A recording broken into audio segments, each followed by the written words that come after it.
And pursuant to Section 2 of the Rules of Procedure governing inquiries in aid of legislation, granting the Senate Committee the power to initiate inquiries if the matter is within its competence, the Committee on Foreign Relations hereby called this inquiry in aid of legislation to discuss the following.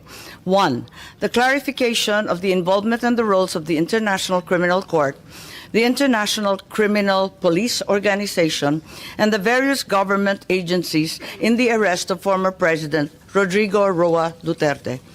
Number 2, confirmation that measures were taken to ensure that the rights of former President Duterte under domestic laws and relevant treaties were properly protected throughout the process.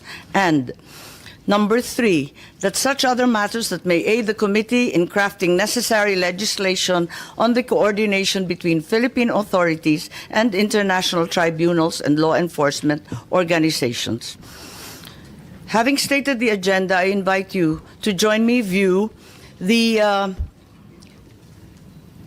video clips collected during the incident.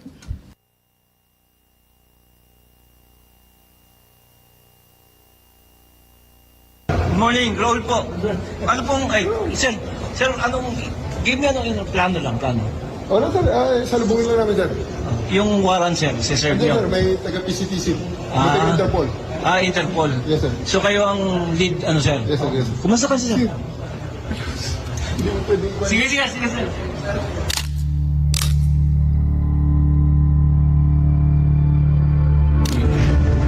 Warrant.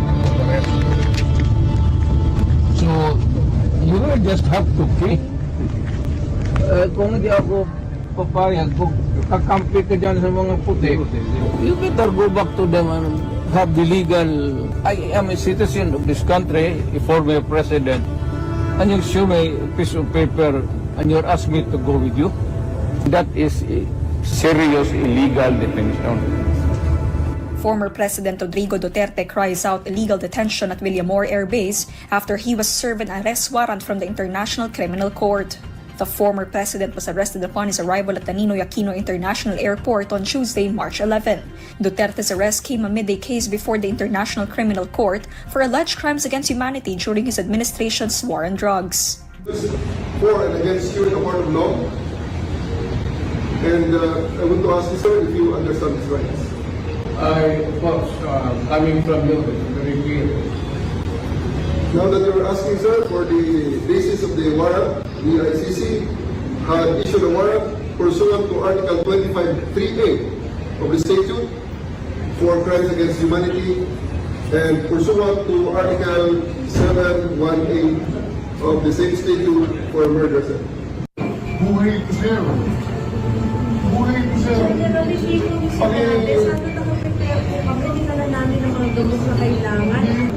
Sir, this is a police operation. Ayun ko naman sir, ulitin natin ulit sir. Sandali muna. Square one. Earlier this saying, I place the former president under arrest. Basically sir, is for you to choose 3 people to accompany here. May bus dyan. And you know the charter flight. Chartered flight from... So we need to know when you're bringing our president. Sir, we need to know please information where you are bringing. Wala sa pay grade ko yun, ma'am. Sabihin nyo kung saan siya dalahin. Just invoke Article 59. Bakit hindi yan magawa-gawa? Attorney, we will That's confirm. precisely the point that I'm saying. That's precisely the Bawal The right to counsel is something that has to be observed and respected.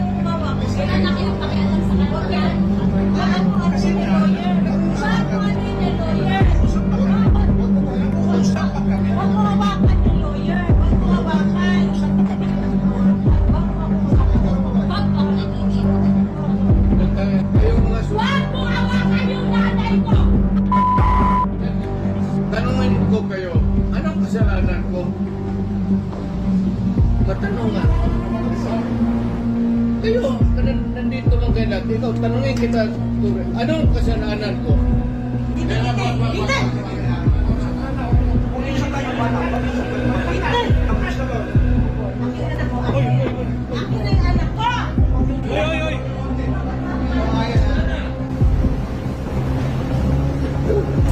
Hihilain ko yan.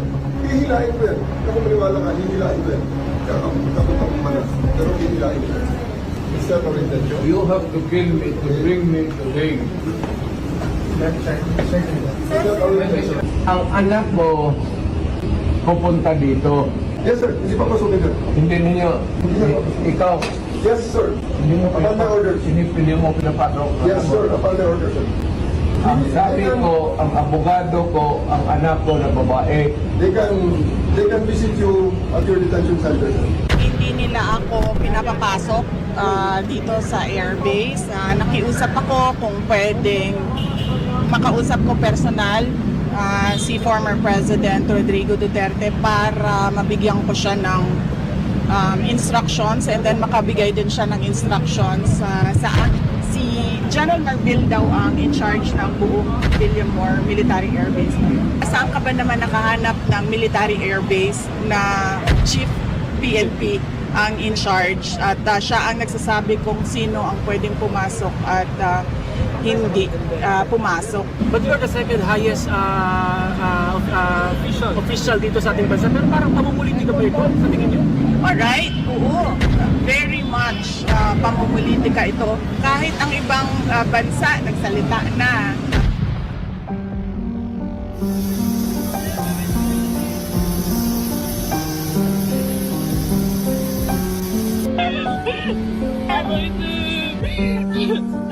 Mabit ka namin.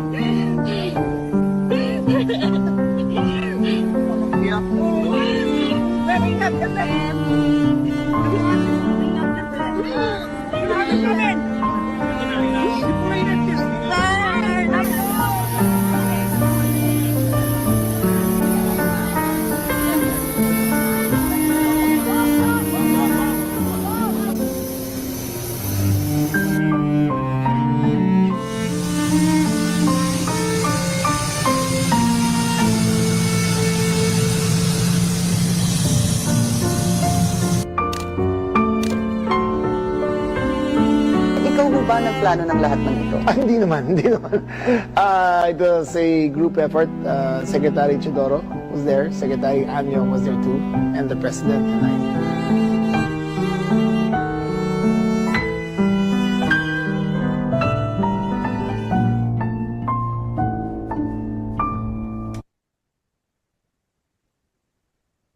Maraming salamat.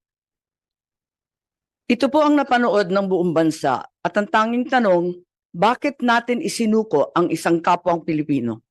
Kung ang iyong kapatid ay inuusig, ipapasa mo ba sa kamay ng iba?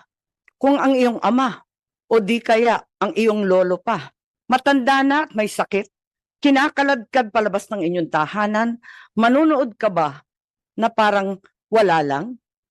Ganito ang nangyari ngayon. Isinuko natin si Rodrigo Roa Duterte sa dayuhan na para bang wala siyang sariling bayan, na para bang hindi na natin kayang humusga sa sarili nating tahanan. Here we are watching as a fellow Filipino, a leader, a father, a grandfather, a man who served this country is taken not by his own people, but by outsiders who claim the right to judge him. Sabi nila, batas ang dapat manaig. Tama. But whose law? Ours or theirs? Since when did the Philippines become a province of The Hague? Kung kaya nilo itong gawin sa isang dating pangulo, sino na lang ang susunod? If they can march into our house and take one of our own, what stops them from doing it again and again?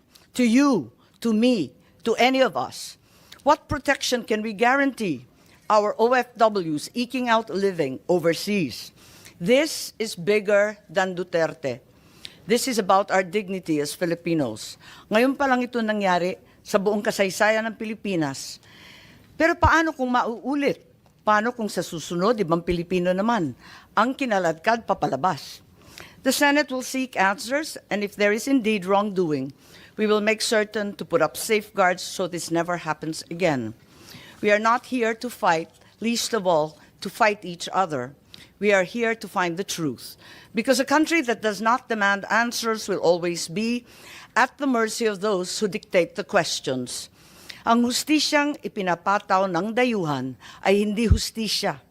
Ito ay pang-aalipin. Ito ay pagkontrol. At mga kababayan ko, hindi tayo alipin. Tayo ay Pilipino. At kung Pilipino ka, hindi mo kailanman isusuko ang iyong kapwang Pilipino. Hindi mo isusuko ang iyong pagiging Pilipino.